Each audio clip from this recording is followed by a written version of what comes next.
Hello, I'm Deb Markley, and I'm sitting here with the most awesome, famous Garry Chalk, who has voiced Beast Wars, Optimus Primal, and various Optimus Primes for Armada, Energon, Cybertron, and a multitude of other voices.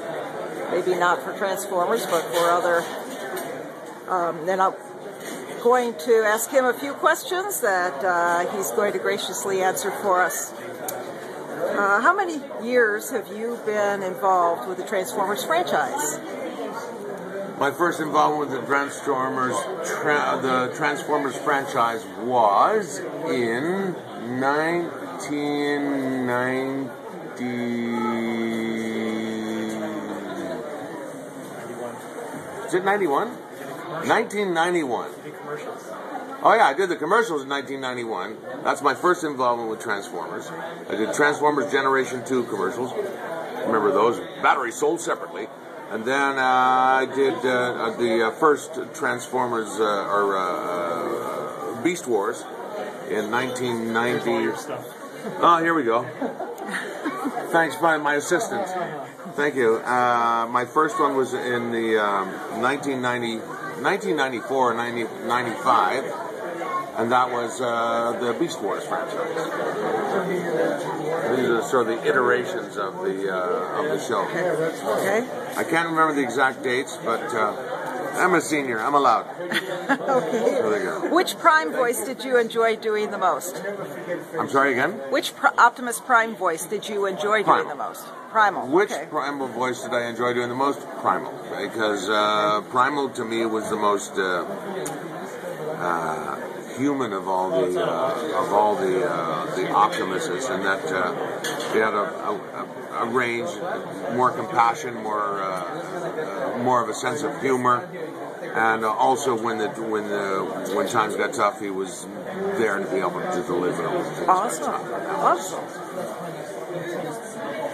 Was there any particular episode that you enjoyed most recording? The one episode I enjoyed more than most, well, I think that was I cannot remember the name of the episode, but it's the episode where Optimus Prime becomes a real gorilla and loses his humanity and becomes an actual gorilla. And it was called Out of the Wild, something like that. It was Primal. Okay. That's what it was called. I can't remember. I enjoyed watching Beast Wars with my kids. That was one of their favorites. Okay. In the cartoons, Optimus Prime would inevitably end up in a firefight with the Decepticons. If he had a tune that he would sing or hum during that time, what would you envision it to be?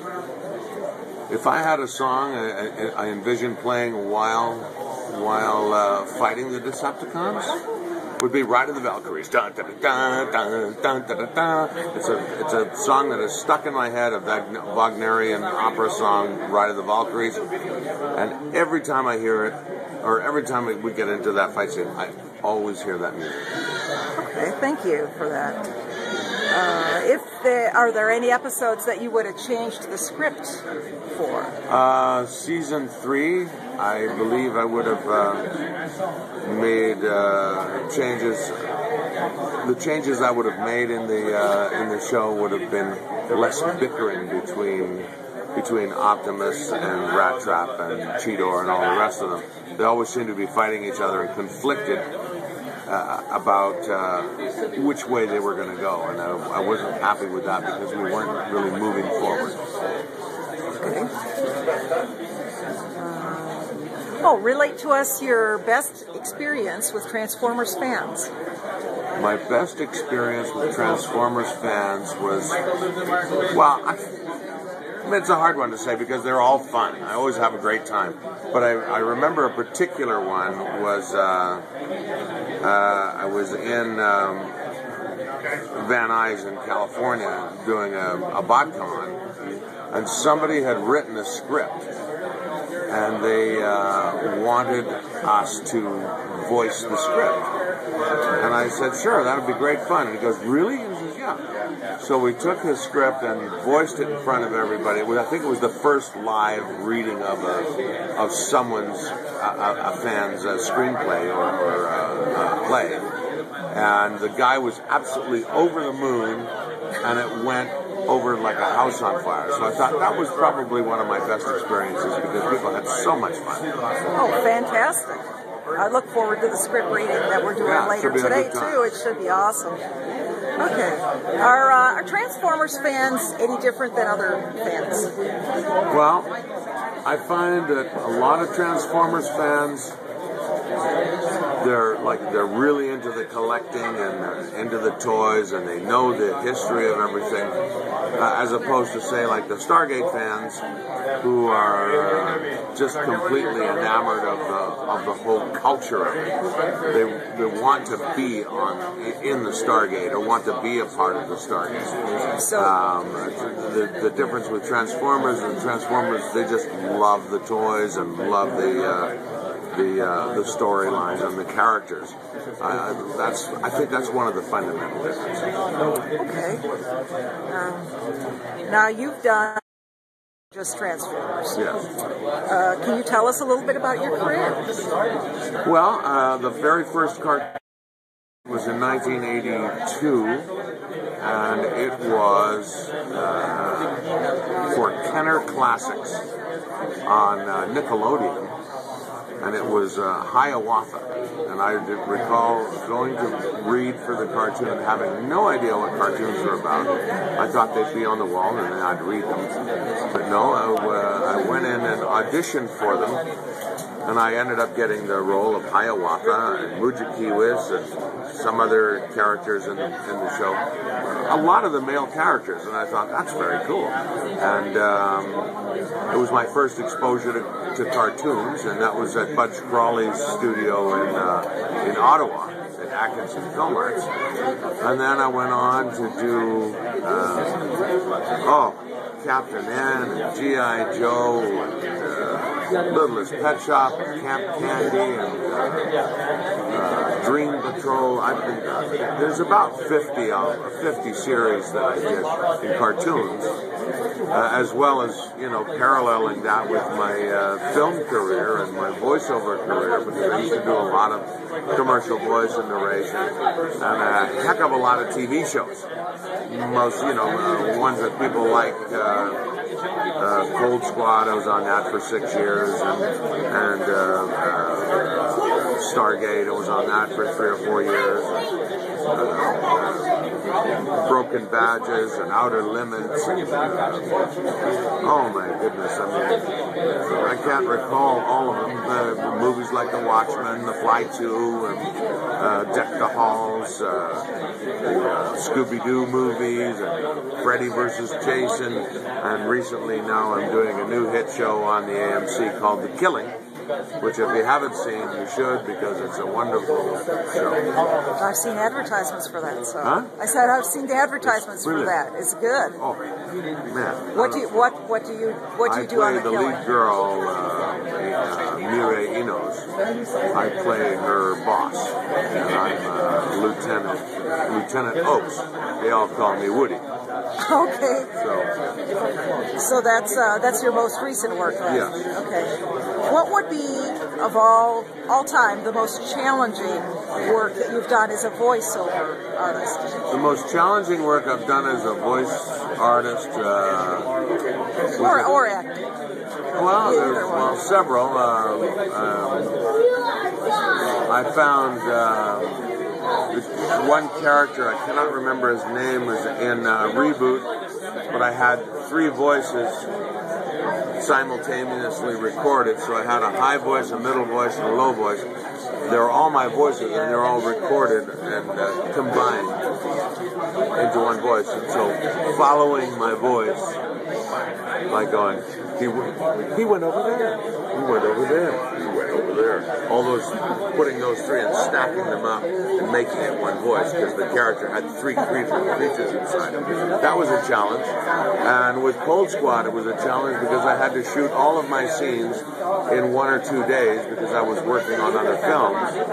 And sometimes I would be on first thing in the morning till the last thing at night, and I'd have to do 8 to 14 pages of dialogue in the day and get it all done, and that was pretty tough. About how old were you when you did your first acting My first job? acting job? Yeah. My first paid acting job, I was 26 years old. I started late. I did theater before that and acting before that, but never got paid for it. But my first paid gig was a musical review of Jacques Brel's Alive and Well and Living in Paris. Musical review. Now, speaking of music, can you tell us about your music? You're very talented, multi-talented. Well, I play guitar and I play piano and I sing a lot of songs. I crack a joke. I sing everything from Dylan to Devo. You know, but I'm primarily a blues player, but I also play some standard songs, and I've just recently joined in a songwriting competition and have written 4 new songs so far. Pretty tough. I had an embarrassing time last night. Or night before last, I went to perform my latest song. It was an ode to Vancouver, and I got up and it completely went out of my head. I forgot it, and I just wrote it the night before, and I completely forgot it. And I had to go back and look at it, and it was just like it was a schmozzle. But hey, it's great fun. I play guitar and piano and do backup vocals for people sometimes, and I've played a few gigs here and there, and they've all been pretty superlative, so I'm very happy about that. So. Okay. All right. What region of Canada did you grow up in? Where did you grow up? What area? I grew up on the west coast of Canada. I grew up in Vancouver for most of my life. I was born in the UK, and I lived there till I was 5 years old, and then we emigrated in the Great Emigration Wave. I won't tell you what it is, but it was the Great Emigration Wave right after the Hungarian Revolution, and we all moved to Vancouver. And I've lived there except for a brief stint in California when I was working, and a 2-year stint in Ottawa when I was working. So the West Coast is my home. Okay, that sounds good. Have you ever played sports where you grew up? Yes, I was a football player and a rugby player and a squash player and a pretty good tennis player. Played basketball with the Kiwanis Boys League and when I was younger. And I'm a 10 handicap in golf. Play a lot of golf, and now because I've injured myself a few times, I can no longer play those sports except for golf. I can play, and swimming I can play, and things like that. But the other ones are done. I'm going to kind of change the direction here. What is your favorite snack? My favorite snack. I know that's a bad a California question. roll. A California roll. Ooh. Okay. What do you like most about life in Canada? I think the thing I like most about living in Canada is that of all the countries in the world, it's to my mind the freest. Even though we're bound by taxes and we're bound by rules and regulations, we have the right to say things and do things. We have freedom of speech. We have freedom of movement. It's a country that everyone in the world wants to live in. Well, almost everyone, but I think everyone in the world wants to love to live in Canada because it's just a wonderful, peaceful, lovely place to live. Well, my experiences with Canada have certainly been very friendly. People here are very friendly. Yeah. So, now, is there anything that you would like to say to your fans? Love that you're here. Keep on watching. I hope you enjoy this until the day you die because it keeps you young. And transform. Thank you.